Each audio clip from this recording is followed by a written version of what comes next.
Hit the start button. So we're live. We're We back, are kids. live. We are Yes. live. So you know what we Love should that. do, and we're gonna have a special guest today. So before we run the intro, Michael, who's our special guest that hopefully his computer problems are solved and he'll be here?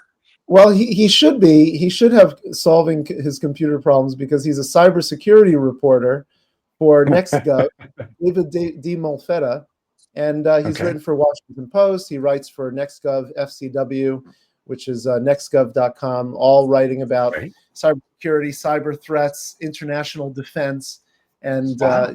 very interesting character and author, writer.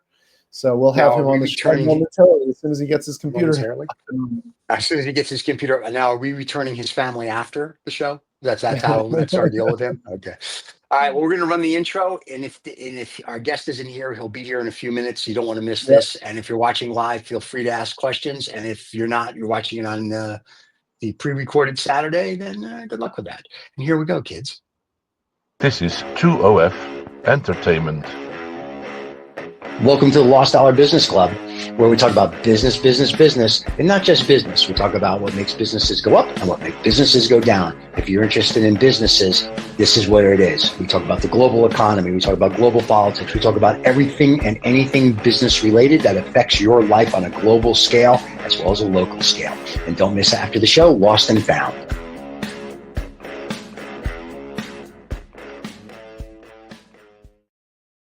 Look at that. We still put Michael's pretty picture up there. All right. What are you, Matthew McConaughey all of a sudden? So We're bringing some celebrity energy into the show, aren't we? Gotcha. Well, here's the really cool thing. We have the show called SignalGate, Trump's National Security Purge, Knives Out from Mike Waltz. So before anyone gets hysterical, the Trump administration, that we're trying to suggest anything, the title this morning in the Financial Times is Knives Out for Mike Waltz as Donald Trump fires national security officials. So let's not get carried away, kids. That the title part of the Knives Out thing we stole from the Financial Times, and because they steal stories from us all the time. The FT and we have a guest there. David's we do here. have okay. Looks like There's David. He's trying.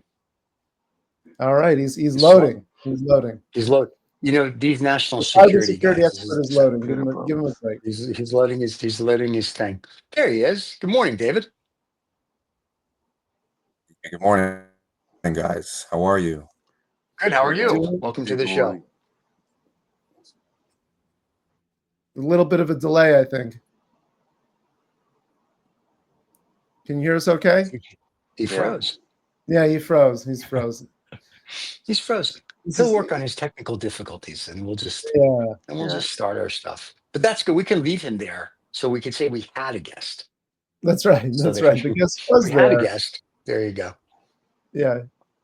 His technical difficulties are persisting. Is persisting. What we're going to do is we're going to put David back in the green room for right now, and then we'll watch him in the green room. And once he gets going, we will bring David back.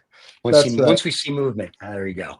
So what we're going to talk about today, Michael. We've got a lot of topics because we wanted to bring David on because there are a lot of cybersecurity topics related to this new administration that are seemingly problematic, including the idea that there was this large-scale campaign that targeted defense, aerospace, and IT companies that support Ukraine's military, probably by Russia and its allies.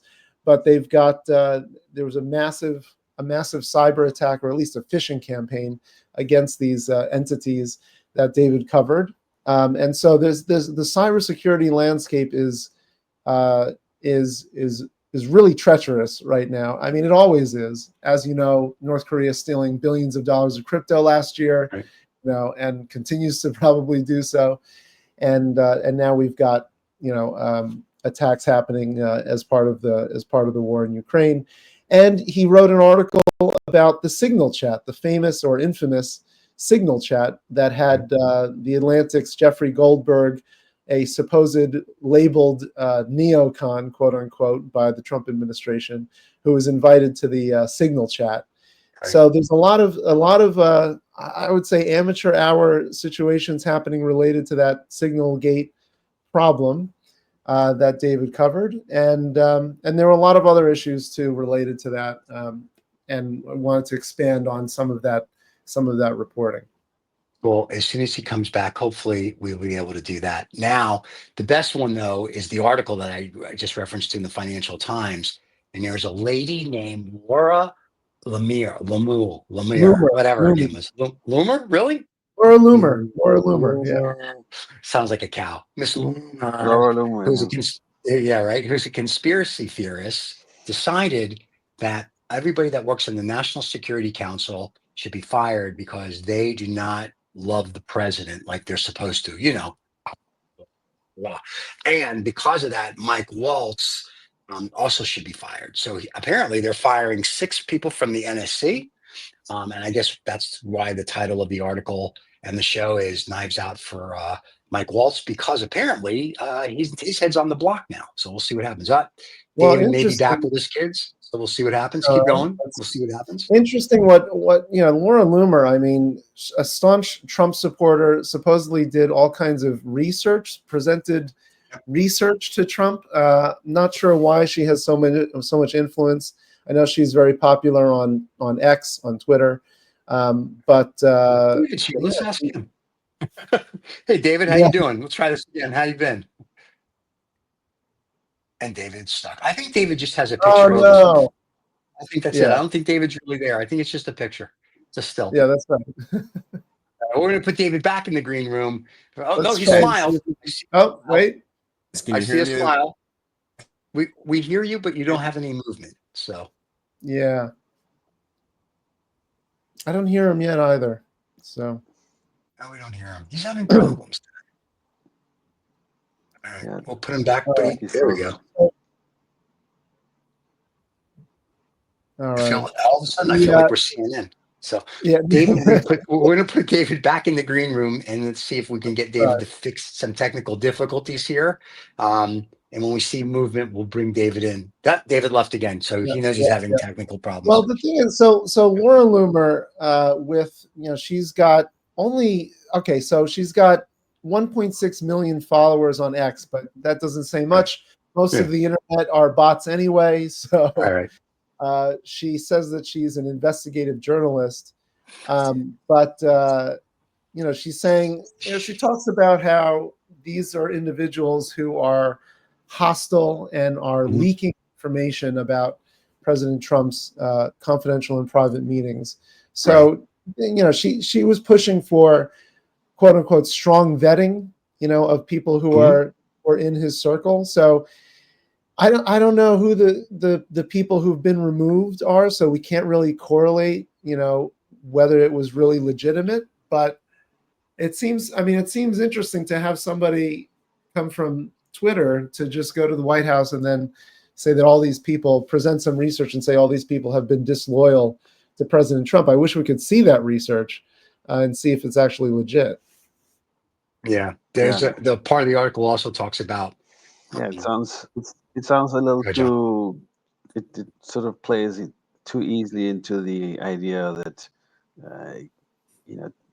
there's no structure, there's no process. It's just a free for all, and it's just random comments can derail something. I don't know. It seems too flaky to me. Yeah. And David now is here in the flesh, we think, without a picture of himself. I think he's really here now. So welcome, David. It's great to be here. I'm sorry about that. That's okay. No worries. It's only live. Don't worry about it. We're good. That's right.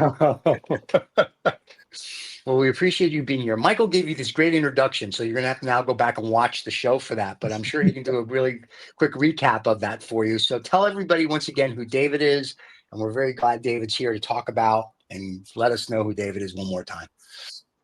Well, it's great to be here, guys. Yes, my name is David. I cover cybersecurity and intelligence at NextGov FCW. NextGov is a part of a small consortium of trade publications run by GovExec. That's kind of our umbrella company. And they focus on different parts of the federal government. So you have places like Defense One, Washington Technology, Route 50, all different parts of government technology, procurement, contracting, you name it. So it's a bit of an in the weeds trade pub, a bit of an in the weeds topic, but nonetheless quite timely right now. We've been getting quite a lot of attention given all that's going on in the government. And before that, I was at the Washington Post, and I helped work on their cyber and tech newsletters. And before that, I was at S&P Global, and I covered broadband and telecom policy. So David's done nothing with his career, as you can tell. So there you go. That's right. So, well, David, where do you? There's so much to dive into. As you heard, we were just talking about Laura trying to get rid of everybody from the NSC because apparently they're not helping Trump dance properly. And then you've got the SignalGate, and you've got all these other things. So you tell us where we should dive in with all of this to help the layperson that has no clue what's going on figure out what's going on. I think the broad theme of all this is that by now the layperson should know that the Trump White House has put one word, one trait, one characteristic above all, and that's loyalty. And the way they measure loyalty to President Trump, it comes in different forms. And I think what we saw very late last night when the White House got rid of, I don't know if you guys saw this, the head of the National Security Agency, General Timothy Hawk, who also has a dual-hatted role leading U.S. Cyber Command, which is a combatant command focused on cybersecurity tied to the Pentagon. And there was an analysis by Laura Loomer, as you mentioned. She had put it up early this morning and showed that seemingly General Hawk didn't have certain loyalties there. He was affiliated with General Milley, which has a history with the president, which is a whole other conversation. But mainly that General Hawk was a Biden appointee, so he's only been in the role for about a year, and I guess her argument was that this is not good enough, and you need to get rid of him. And similar analysis by Ms. Loomer when she went to the president earlier and had a handful of National Security Council staffers fired as well. She didn't do the firing, but I guess she convinced the president successfully. I believe at least 3 were fired the last time I checked. I have 3 or more. So let me ask 2 things. One's kind of just crazy, and I saw this, so I'm assuming it's not true. Everyone says Trump's a Russian asset, but see, everything he seems to be doing seems to actually be pointing. It's like, yeah, I'm a Russian asset. And the other thing is, when you talk about this loyalty that he's looking for, this brings back like the 1930s and a little guy with a mustache. So these 2 analogies, even when I'm just out and like we're doing scotch and cigars with just the guys, this is what keeps coming up. It's like, these are the topics, and these guys, some of them are Republicans that are like, oh, this isn't good anymore. So, I mean, what do you guys, because you're there, you're in the loop, right? So what do you guys think or see or say about these things? Is that just crazy, or is it just, we just have to let this play out now for the next, 8 years? Because apparently he's running for a 3rd term. And how that's going to play out, dictator for life type of thing. The behaviors and concerns you described are very common among people in the Washington Beltway right now. And I think for Democrats, they're going to be working really hard. They're already working as hard as they can, but it's tough because they don't have the majorities in either chamber. They're trying really hard to undo a lot of this work. That Doge, which I'm sure you guys have talked about in here before, yes. And Elon Musk and just Trump allies in general, they're working their hardest, I think, to undo all this. And these notions of the guy with the mustache from the 30s, that has come up. It's come up in discussions I've had with people, although I found that it's hard to believe. When I talk to people, they say this is really like Germany, and they say, oh my gosh, it feels like the beginnings of Germany in the 30s. And I'm not saying it's exactly like that. Obviously, it was a lot more overt, but there are clear signs of it. And one thing that's interesting for us is on the media side. You guys have probably seen a lot of the rapid response accounts on. Are you guys familiar with those? The rapid response accounts? No, what is a rapid response account? So they're rapid response 47 accounts, and they're up on X mainly. And they rapidly respond to things that the Trump administration deems fake news or misleading. And you mean the truth? Well, And- now let's give rapid response 47 a chance. It's it represents whitehouse.gov, supposedly. Right? Yeah. So it's the truth. Once again, Yeah. so if you talk about the truth and it doesn't go into the Let's truth that see, Trump let's see. believes, you get that. Okay. So It's yeah. So that's the technique they've deployed, which is it's not suppression of media, although there have been hints of that as well with how they barred the Associated Press from White House coverage because the AP wouldn't rename the Gulf of Mexico to the Gulf of America for stylistic reasons. There's been a lot of work for them to quickly go after what they deem to be just not true in coverage. And it's interesting though that there's always ways to bend the truth. I will say something that stood out to me. You didn't invite me on here, in some part to talk about SignalGate and all of that. Right. There wasn't a lot of talk about SignalGate on rapid response on the rapid response right. page. And At all. one thing that's interesting is during the SignalGate debacle, Defense Secretary Hegseth was doing an Indo-Pacific trip, and they had a very I guess I don't know, they had good a well-edited video of him making these visits and whatnot, and it did not make any mention of SignalGate. It also didn't make any mention of I believe it was 4 U.S. soldiers who had recently perished, I think in Lithuania, but don't quote me on that because I don't follow defense stuff as closely as my colleagues. But it did not make mention of those things. So the caveat with the rapid response technique is that yes, perhaps there are nuances in reporting that someone like me may not always get, but the vast majority of it omits things. Yeah. And one thing that was interesting was that in that video of Secretary Hegseth doing his Indo-Pac trip, the caption mentioned some I don't remember exactly, but it tried to it alluded to what the administration deemed as not a big deal or as not so much fake news, but they called it I think it was a hoax, like hoax reporting about. They didn't say Signal in particular, but that was weird because we know in hindsight that the SignalGate stuff wasn't a hoax. There wasn't some some crazy technique that Jeff Goldberg of the Atlantic used to get in. I think it's what I'm hearing is doesn't that show that the whole SignalGate situation show that at best this is amateurish and at worst it's completely incompetent and maybe worse than even that. Are you hearing that? Are people still talking about how could this even happen when you have all of this other infrastructure that they could have been using as opposed to using Signal to talk about sensitive military plans? That's all we're hearing, Michael. That's all we're hearing. It's very weird. The Pentagon, the intelligence community, they have really robust capabilities to communicate, even through group chats. There are secure versions of Microsoft Teams available. You typically have multiple people coordinating. Like if the Secretary of Defense needs to talk to the head of the Central Intelligence Agency, there are secure ways to do that. It's very common. Now, go ahead. No, it's you're fine. The tricky part is, and you guys had flagged this prior to me coming on, was the records preservation aspect of this, which is, how legally viable is the idea of talking on a Signal chat for, official government planning, official agency communications. That technically would have to be preserved. So it brings up a lot of other questions as well as to how much past administrations, especially the Biden administrations, which is I'm sure has used Signal. I know for a fact plenty of them have used Signal. How does is that official agency decision making? Was all that official agency communications?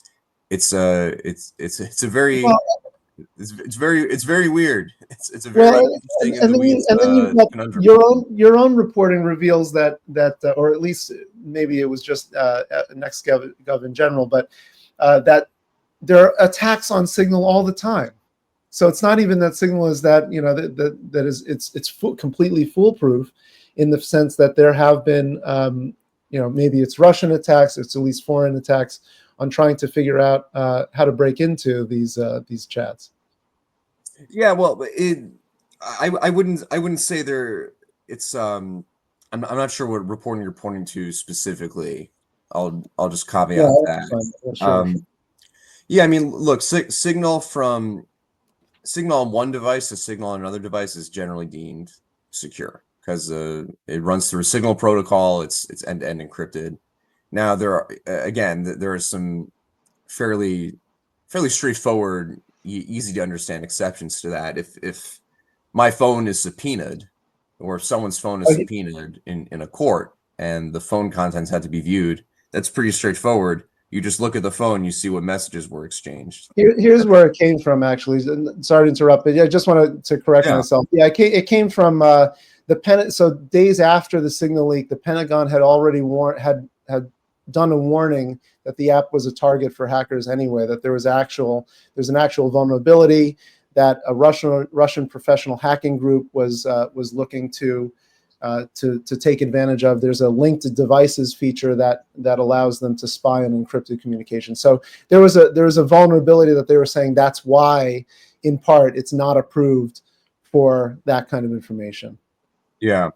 Yeah, well, I don't recall the exact ins and outs of that vulnerability, but I think Signal tried to explain it. I think it might have been a phishing-related vulnerability, so something from the outside. But to your point, foreign adversaries, like if I bring my phone into Russia or into China, I'm sure Moscow or Beijing will try to wiretap me or intercept my communications. Right. So, and I believe Steve Witkoff, Trump's top Mideast and I guess now Russia negotiator, was over in Russia when this chat commenced. Now I don't believe he officially communicated anything on there, and he may have had a different device, so he probably wouldn't have seen anything anyway. I think he did say that he had a different device, but still, I guess that's what you're supposed to do, which is not bring a vulnerable phone over. You mean they'll bring your your Google or your Apple phone over to Russia or Beijing? Even we go for business, we don't bring those phones. I mean, John and I have gone there to do deals, and we're like, yeah, don't use your phone, don't do this, don't do that. Like it's like don't. We know that, and we're not government. What fascinates me about this is I saw this thing the other day where Trump says the buck stops with him. And on SignalGate, apparently it stops with nobody. Because nobody said it's my fault. It's not like if you're the president and you hired, the Keystone Cops to be your cabinet members, or Abbott and Costello, you can pick your favorite comedy group, and you're like, I would be like, it stops with me. We'll take care of this. But he's like, no, it's no big deal. There weren't war plans. It's like we just keep making up excuses and lies and excuses and lies. At some point, there is really a fire. That's not smoke. So in your opinion, and I know you have to be careful because, being a reporter, but is there a point that everybody just says enough's enough? I mean, I read an article today that some Republicans in the FT and even in the New York Times are saying like they've had it now because of the tariffs, because of Liberation Day. I didn't know we were at war. So everyone's trying to like enough's enough. So is this SignalGate or is Liberation Day or is any of this, from what you see on the Beltway, people going, we've had it? Like, there has to be a change, or people are just going to be complacent and wait for the Nuremberg trial #2 to show up? I'm told in private that multiple Republicans, at least on the House side, are furious about SignalGate. If that helps put things into context, I think the challenge is that they have a public image to uphold, and for many Republicans who risk losing seats in the midterm elections next year, there's a risk as well of being primaried for seeming lack of loyalty. So in private, plenty are upset. I can't say much beyond that.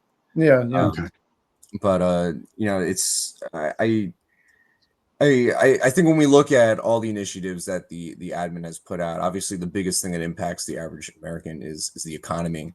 And so this is partly a finance show, and I'm happy to deviate into this with you guys. I think the tariff environment right now, and we had reported on this yesterday, the tariff environment is increasing, is creating a hotbed for cyber attacks. Because please, I was going to bring that up. Please go into that. That was an interesting article.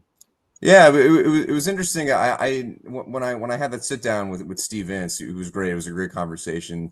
I didn't expect it to go that way, but the economic uncertainty, you can imagine, fuels uncertainty in cyberspace and and among the top officials across nations. And their view is, well, if if the U.S. is going to do this, then our way to retaliate. Our way to retaliate against these economic moves is through potentially more cyber warfare. And we all hack each other. We all try to hack each other. We all try to spy on each other. So it's no surprise that if you have an environment like that already, then trade tensions and economic tensions would fuel that further.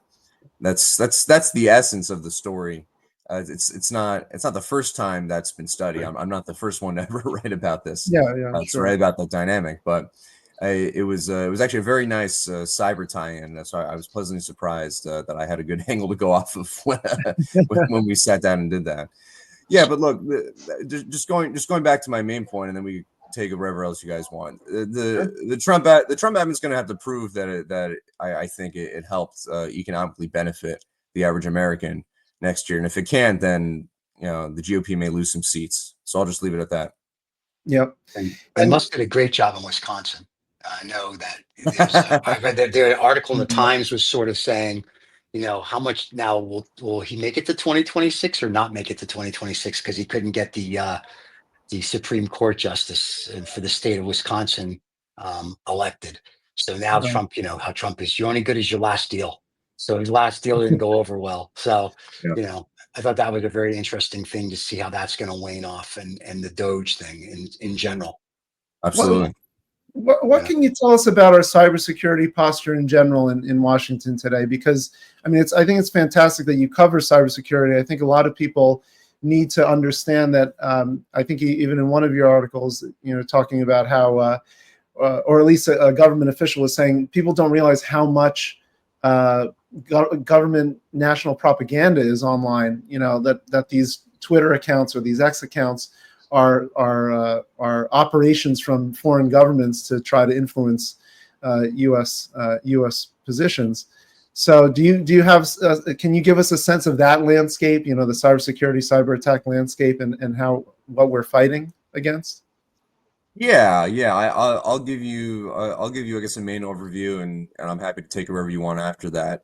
We have typically the big four adversaries. So China, Russia, North Korea, and Iran are typically the biggest four nation state adversaries that U.S. officials and the intelligence community watch for, as well as CISA, the Cybersecurity and Infrastructure Security Agency. That's in DHS, the Department of Homeland Security. So it's a lot of alphabet soup in this town that we have to put up with. So you have the intelligence community, CISA, the Department of Defense. They're watching those four mainly. China is deemed generally the biggest cyber threat adversary. It's very on par with our hacking capabilities, mainly because of the investments they make. I think around a year ago, Chris Wray, who was then director of the FBI, said that even if we combined all personnel within the Bureau for cybercrime, or to fight cybercrime, to fight hacking activity, then the Chinese would still outnumber the U.S. 50-1 in that sense. So they invest quite a lot. Yeah, China's very they're very militarized in that sense on the cyber side. Russia, I think generally would be in second place. I only interview experts, so I'm no expert technically, but this is what I hear consistently across the board. Russia did a lot of work the past year in the election influence space, so they become very good at that.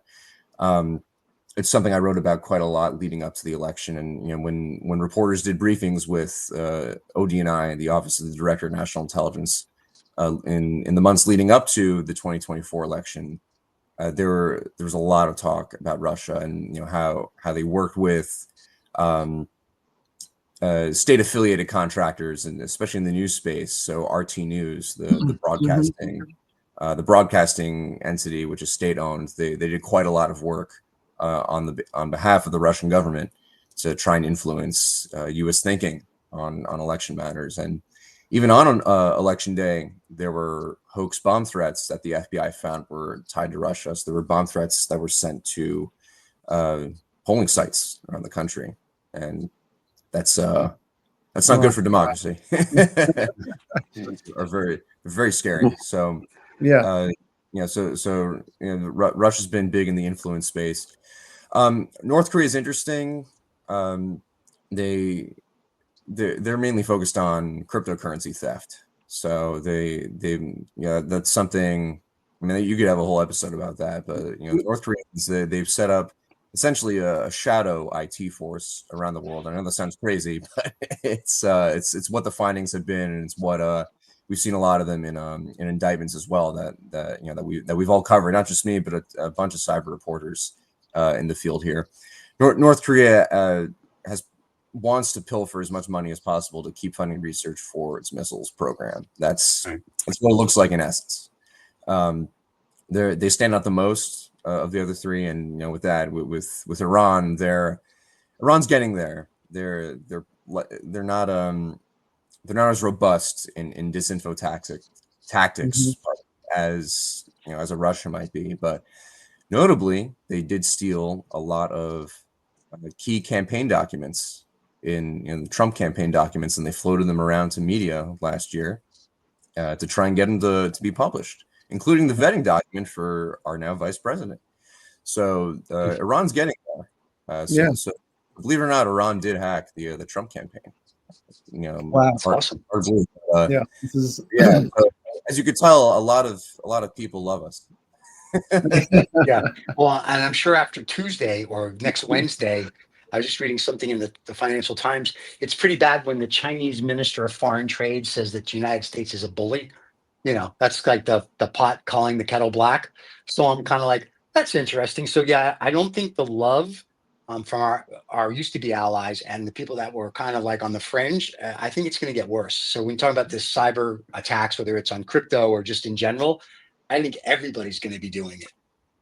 More so than they have been. I think even the Canadians who are very friendly and just getting electric and indoor plumbing, I think they're going to start. So I don't see this as a one-off thing anymore. I think cybersecurity for America now is going to be huge, as long as the Orange man's and pissing everybody off. It always has been, and it'll be increasingly important because, I mean, you just look at the cryptocurrency markets, and David, you bring up a good point about North Korea. We did point to the billions that they've stolen over the past few years through the crypto market. So that's huge numbers to think about. And with the championing of cryptocurrency by the new administration, I mean, people are getting into this without maybe knowing how risky it is. It's a good point, and a lot of the platforms seem to have much of the exposure. So the crypto theft comes actually to clarify. It's not necessarily the hacking of platforms alone. They can do that. We just saw that actually. I think it was a record pilfering that they got out of it. One thing I probably should have elaborated on earlier just now was the shadow IT workforce. What they do is they set up remote work jobs for agents of the DPRK and their employers, which could be U.S. employers or employers of other allies, but quite a lot of U.S. employers that have not realized that they've accidentally employed a North Korean whose wage is actually going back into DPRK research. So it takes a few different forms. So it's not just pure routing and pilfering and stealing of cryptocurrency, but it's more tangible, I'd say, cases. Kind of it's social engineering. It's really a very advanced form of social engineering where you trick someone into hiring you, and but you have different intentions in mind. So it's pretty ingenious. It's pretty. They've obviously done quite a good job with it. We might have to do an episode on that because we did cover that topic very lightly a couple of weeks ago. So that could be a good one. What are some of the from the cybersecurity standpoint and looking at our government today versus, I mean, you've been covering this for many years. So how has it evolved? What are the biggest risks that face America today from the cybersecurity standpoint? And what can you tell us? What's been most surprising to you to see over the past few years, and how either our position has changed, or our stance, or our threats have changed? Yeah, I mean, the biggest prevailing risk has always been critical infrastructure, because those are the lifelines to the economy and to how we function. So critical infrastructure, it's defined in 16 sectors right now by the US government. That includes transportation systems. The whole government sector is considered critical infrastructure as well. Pipelines, water treatment plants, you name it. The things that we would all rely on to function. Banks, right? Financial institutions are part of that as well. I mean, imagine if three major financial institutions, knock on wood, are hacked in the next week. I mean, that would be catastrophic. So that's why they're considered critical. The attacks on these institutions, it's always been happening, and there hasn't been, based on discussions I've had, there hasn't been any serious uptick since the new admin came in, but it's been a steady uptick, like what we've seen before. So say cyber attacks are increasing, and they're constantly increasing, I think it'd be accurate, and I'd be comfortable saying that.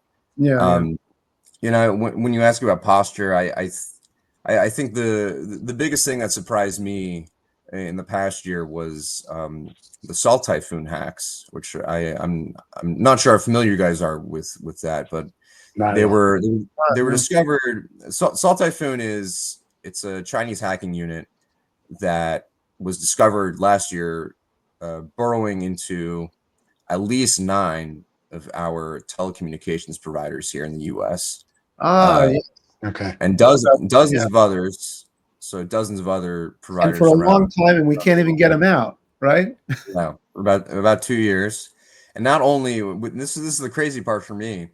Not only did they get into the telecom systems, they also got into the systems that facilitate our wiretap requests. Wiretaps, our own wiretap requests, our own wiretap systems, which is so interesting. Wiretaps are fascinating because years ago you actually literally had to tap a wire, right? But now it's not very physical. The law enforcement actually would just have to go to a legal request center hosted by one of these telco providers like AT&T or Verizon, and say, hey, I have a warrant here. I need this telecom metadata because we suspect this person is whoever, a spy, or they're about to commit some terrible act, and we need you to hand over their phone metadata. And boom, that's it. So it's that's called CLIA. That's called the Communications Assistance for Law Enforcement Act. It's about 30 years old now. It's a 30-year-old law, but we've evolved from physically going in to tap the wires to filling out a form in a portal and sending it their way. So the fact that Salt Typhoon got into the systems that facilitate those legal access requests are that was unprecedented. Toward the end of last year, I was doing a lot of phone calls. I didn't, full credit to the Wall Street Journal, the team of the Wall Street Journal that broke the Salt Typhoon story first. They did a great job of that. My editor wanted me to try move the needle on that toward the end of last year, and so I was calling up a bunch of people, and we had discovered that around 300 or so, I believe, organizations, hundreds were notified of potential compromise, and not just telcos. And that was the one big discovery we made that we were able to advance the story on. It was very pervasive, and now we're getting bits and pieces of that in hindsight. So one thing we had covered recently was that the same group, the Salt Typhoon group, tried to access telecom and tech research in U.S. institutions, and then a bunch of other institutions around the planet. So it seems that they're trying to go beyond telcos a bit now, but staying in the line of telcos, if that makes any sense. Because if you know what people are thinking, if you know what diplomats are thinking, what officials are thinking, you can do a lot of damage. Yeah, that's huge. That's huge. Especially if you get into the wiretap thing. Yeah. That's crazy. Yeah. And it's really funny. Nobody really reports this. I mean, if you read your paper or the Financial Times, the New York Times, and the Journal, it's there, but it's not like front page. It's like, page 27, there's this little paragraph and it's like, oh, very nice. So the fact that we get to talk about it is interesting because I think most American people don't have a clue. I mean, they know there's hacking. They don't think it affects them. But theoretically, everything you just said affects everybody. Absolutely. I mean, the thing about hacking, and this is I guess is the one takeaway. If I could give you guys a takeaway, hacking and cyber activity, it's not physical. Like if a missile hits a building, that's it. Right. But when code spills out, when hacking techniques are spilled out, it's very hard to get rid of them. They're constantly adapted. They're constantly adapted on the dark web, between researchers. It's very hard to completely diminish the effect of a cyber attack, and you'd expect, and we've seen this plenty of times before. These things get picked up and adapted like a virus.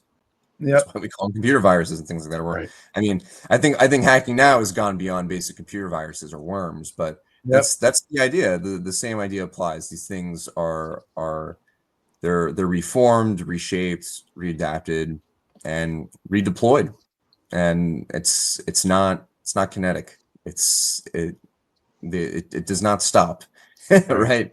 As I think we've all established here, this stuff does not stop. There's no stop sign for cyber activity.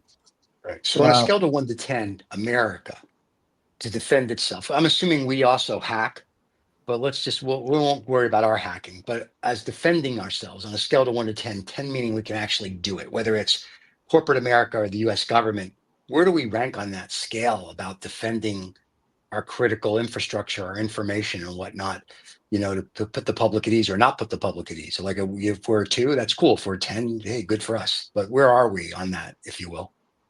It would be hard for me as a reporter to quantify it for you, and I'm not saying that to dodge your question, but just being sincere, it's hard to put a rating on it because it depends on what sectors you may look at, and so if you look at the banking sector, for instance, which has had over 10 years of regulation slapped on it in the wake of the subprime crisis in 08.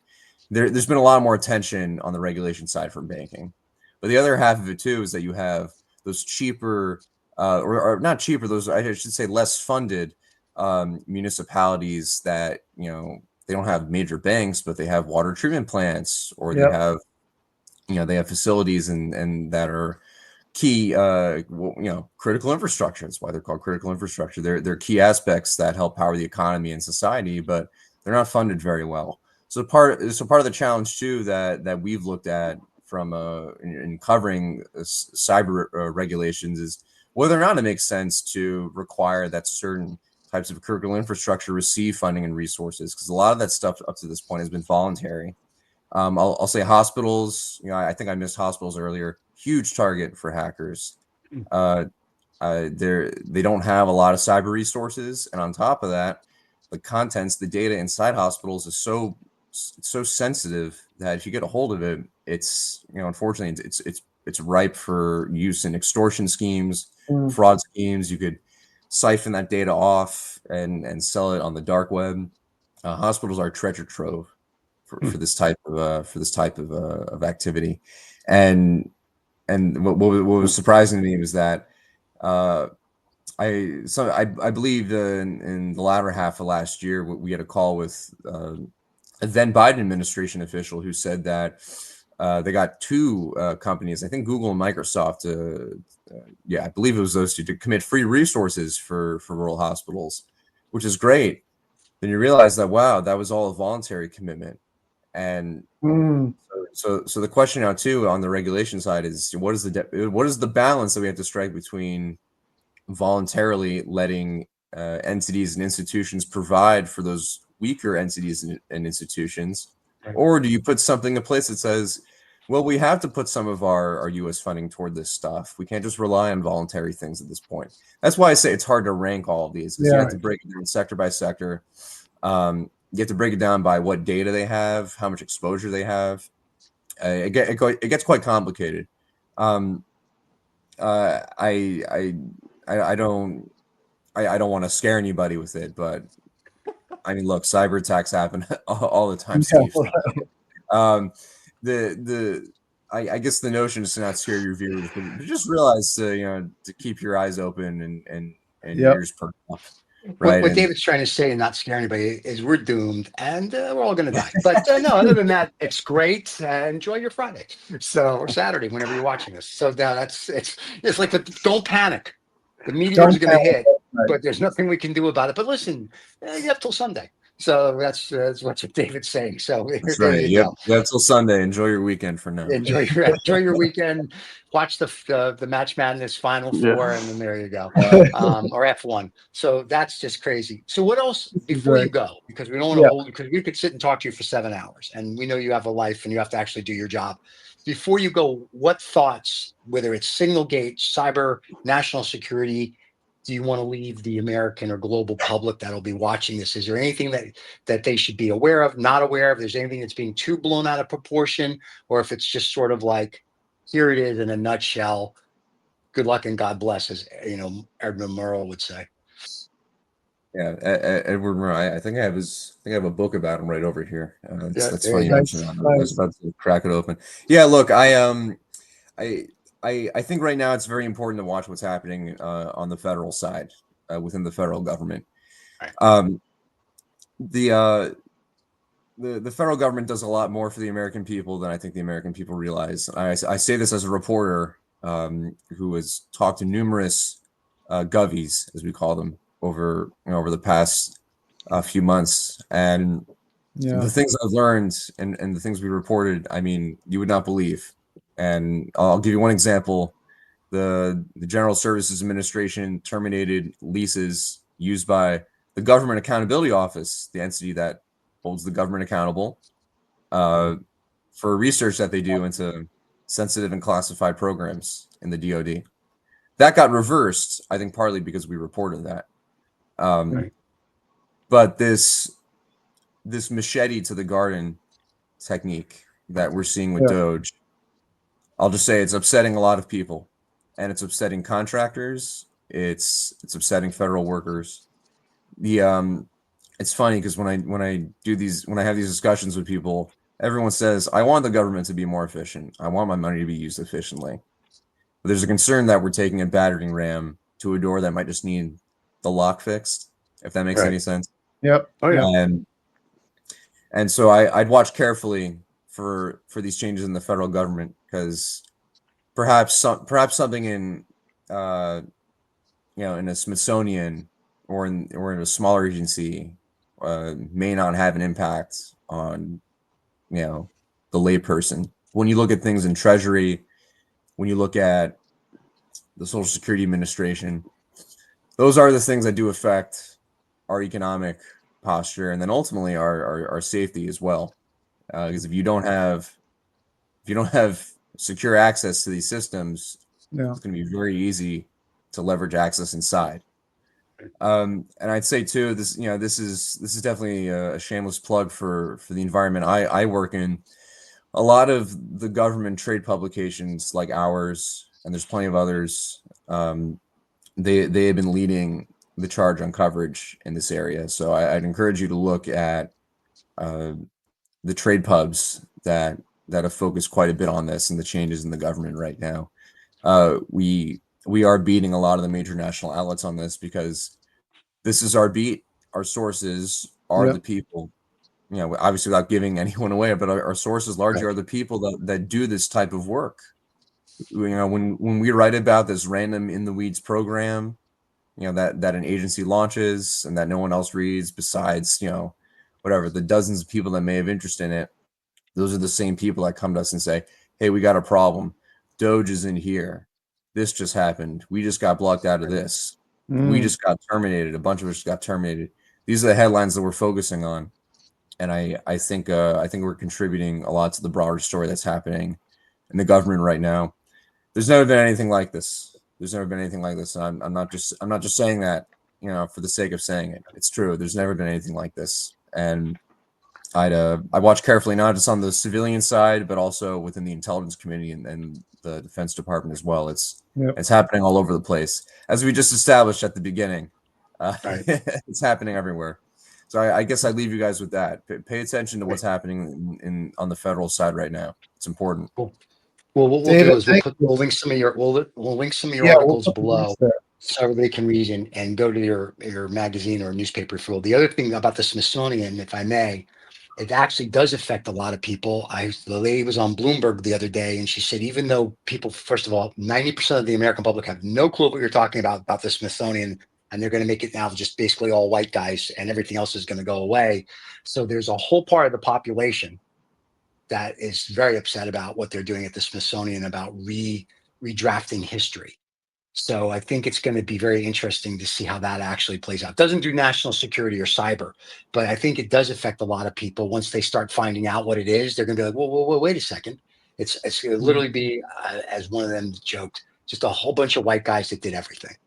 So, and that's not true. So, it's going to, so I think it does affect, but to your point, most people don't want to read anything. So we like to read everything. And most of them, as you know, watch Instagram and they get all their news in 30 seconds and they are on X. So that's where you get all your reliable news, of course.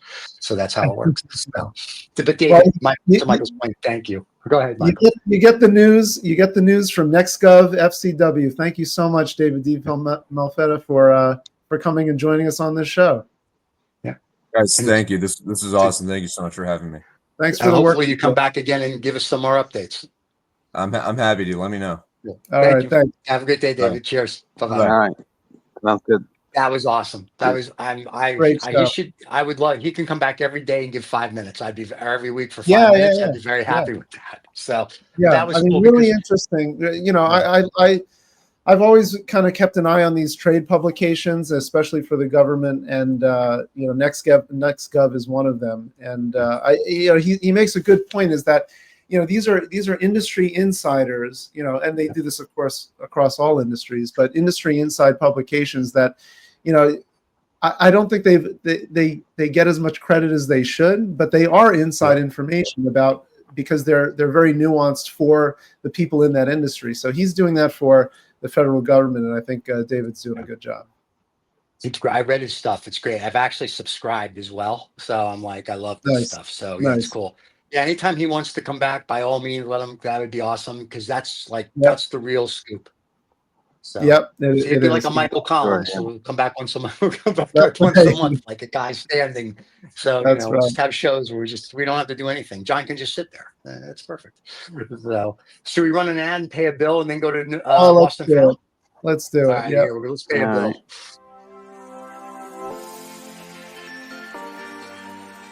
Get the freedom and the flexibility of remote work in the lucrative tech industry.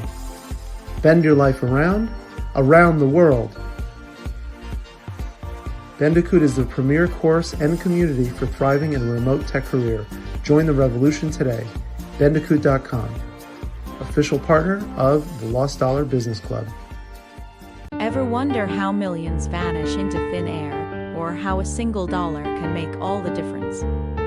Join us on Lost and Found, where we dive into the wild world of financial mysteries.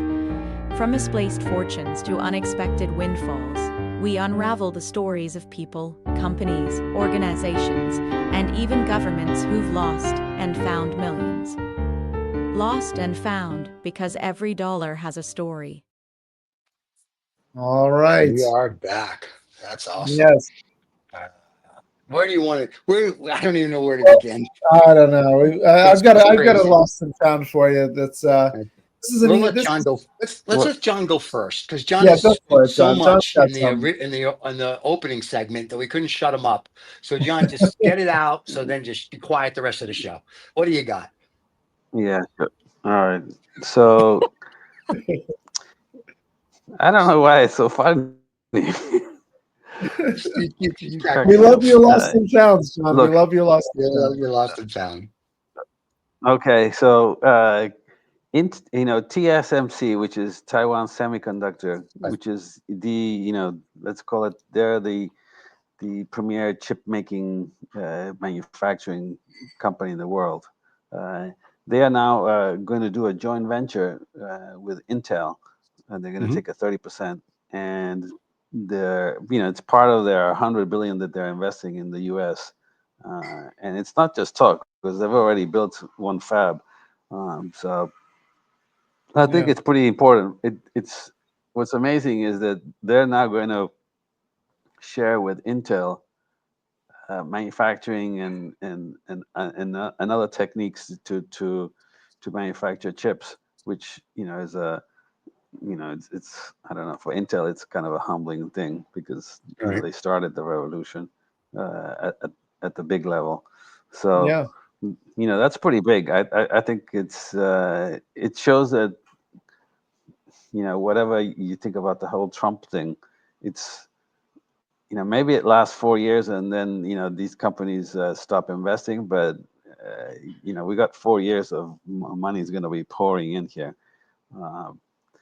We should ask David that question next time he's on, what that really means. Because the chip manufacturing is absolutely important. Yeah. I mean, it's just a huge thing. So I think that's I'd call that win. A win. Yeah. Cha-ching. Yeah. By the way, let's see how soon they start putting money in. Oh yeah, they'll put it in. I think it'll be pretty quick. Doge, just a Doge. When they went into this little agency, it's called the United States Institute for Peace. Right. And the guys in there barricaded themselves. Nice. To not allow the Doge guys to come in to look at their data, and then they called the police. Doge did, or the barricaded guys to arrest the Doge boys, but the police came, and arrested them because Oh God. Yeah, yes. And the funny thing is that they had deleted, because when they barricaded themselves in the let's call it the IT department, and they deleted about a terabyte of data. Wow. And they paid about $2 million. Preemptively, yeah. Wow. But, that's crazy. They paid about $2.25 million for it. However, whatever you say about the Doge boys, they're not neophytes. They recuperated it all. Yeah, they're all that data. Yeah, absolutely. Yeah, absolutely. That's crazy. So I don't know. I think that was an interesting story. Yeah. And nobody covered it. We should have. So these are the stories you should ask David about, what he thinks next time. Yeah. Make a note, John, for the next time. So, all right. Well, mine's going to be really simple, and then we'll let Michael go. Two things. One, a flash just came across, because of Trump and what's going on, the average housing cost is going to go up by $9,200, which I thought was fascinating. So if you're going to buy a house, you're going to spend about 10 grand more. And China announces 34% retaliatory tariffs on U.S. imports. That's fresh off the press. And as we talked about during the show, the Chinese finance minister issues a statement strongly criticizing the Trump tariffs, which take effect Saturday, fully kicking in next Wednesday. The practice is not in line with international trade rules. Like I said, the pot calling the kettle black seriously undermines China's legitimate rights and issues. Let's not get carried away. And is typically unilaterally bullying practice, says the minister. I thought that was just an interesting statement in general from the Chinese, who basically do economic bullying globally. John and I've experienced that in Bolivia and Colombia, so we kind of know that, but it's just sort of like, so I just thought it was funny. So everything's going to get more expensive. The end of the world is coming. Enjoy your weekend. Well, listen, we've got something great. We still have them as most favored nation, and they're still most favored nation. Which is I don't understand why China. No, it is what it is now. If there's one policy to change, that's one of them. There you go. Except for the food. The food's really good, though. All right, go ahead. Yeah. It's good. Well, listen, the first. So New York City, which we all love, and many people love to hate as well, but New York City has a new subway map, and I wanted to add that and share that on stage. New York City has released a new subway map, the first in 50 years, and they've completely redesigned it, inspired by the 1972 version that is not quite geographically accurate, but it makes it a lot easier to understand where and what subways to catch. So beautiful new map. And I think that's a big win for New York. And it's Congratulations. all the design nerds are applauding it. So Wow, they're of course. very happy about it. All the guys who live in their mom's basement. That is really good. Well, kudos to you, New York, and to the mayor who got himself off of a whole bunch of corruption charges because he's part of the Trump thing now, doing whatever Trump wants. So look at you guys doing stuff in New York City. Gotta love it. Wow, New York City. Yep. Yeah, love the Big Apple. Yeah, Too bad good. Mayor Koch isn't around to see all this because that would have made it. He would have cried. He would have cried. I love the mayor. You would have a lot of funny comments to say about it. Yeah, I'm sure he would. All right. So before we leave, guys, on the cigar show, for anyone that's made it this far, we have the #1 cigar collector in the world coming on. So if you are watching this show on Saturday, not now on Friday, but if you're watching it rebroadcasted on Saturday, if you're staying for the Habana Saturday show, we'll have the #1 cigar collector in the world, or you can just watch the show whenever you'd like. Don't forget to subscribe and like. And for you people that want to know where our David is, not the David we had on, our David is on his luxury yacht, cruising the world, and he'll be back sometime end of April, beginning of May. And he's basically having naked Tahitian boys who understand fan him. And we've asked for videos, but he's not sending them. And there you go. He only puts them on his OnlyFans, so you got to subscribe. OnlyFans page. Yes, you can watch Naked Tahitian Boys fan, David.